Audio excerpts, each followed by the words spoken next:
Wakizungumza katika mashamba ya wakulima aliyopo katika kijiji cha Mamboleo kilichopo kata ya Bombwera wilayani Muheza, wakati wataalamu wa kilimo kutoka taasisi ya utafiti wa kilimo ya TARI Seliani mkoani Arusha walipotembelea kutoa elimu kuhusu adha ya kulima kwa mazoea, wamesema sifa ya mbegu ni ipi? Sifa ya mbegu iwe imepakiwa kwenye pakiti, vile vile iwe na nembo ya wadhibiti wa mbegu wanaitwa TOSCI.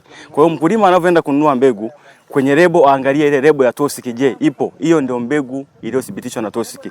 Lakini mkulima akikuta mbegu haina lebo ya TOSCI, hiyo sio mbegu. Hivyo hao watakuwa ni vishoka, wameweka lebo, wamechukua package wameweka.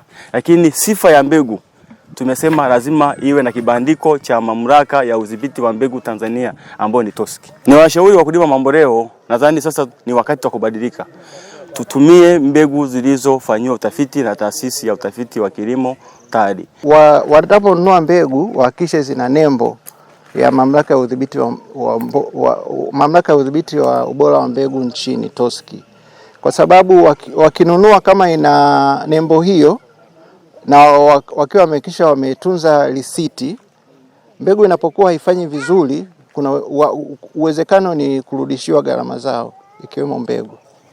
Kuhusu swala zima la pembejeo za kilimo, baadhi ya wakulima pamoja na watafiti wa TARI waliokuwa wakitoa darasa katika shamba hili wamesema, kwa upande mwingine tunaiomba serikali kwamba ikiwezekana iwe inaweza kuwawezesha hao wakulima, wakati pamoja na kwamba kuna ruzuku, lakini hata hizo ruzuku wakati mwingine kulingana na hali ya kiuchumi inafikia wakati yani ule mtu hata kununua kilo moja tu ya mbegu ya kitaalamu hawezi.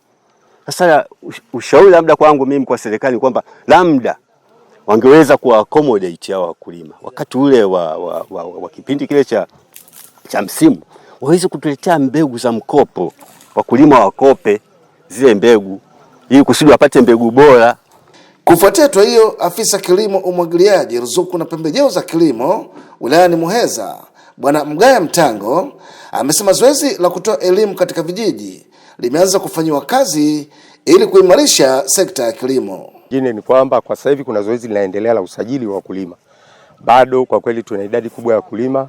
Kwa mfano hapa tulivyoona wengi hawajajisajili, na ukimuuliza bado anakuwa mzito kwenda kwenye ofisi ya mtendaji ili kumwona bwana shamba au bibi shamba aweze kusajiliwa na apate uwezekano wa kupata pembejeo za ruzuku. Kutoka hapa katika shamba darasa lililopo kijiji cha Mamboleo kilichopo kata ya Bombwera wilayani Muheza mkoa wa Tanga, ni William Mgazija, ITV.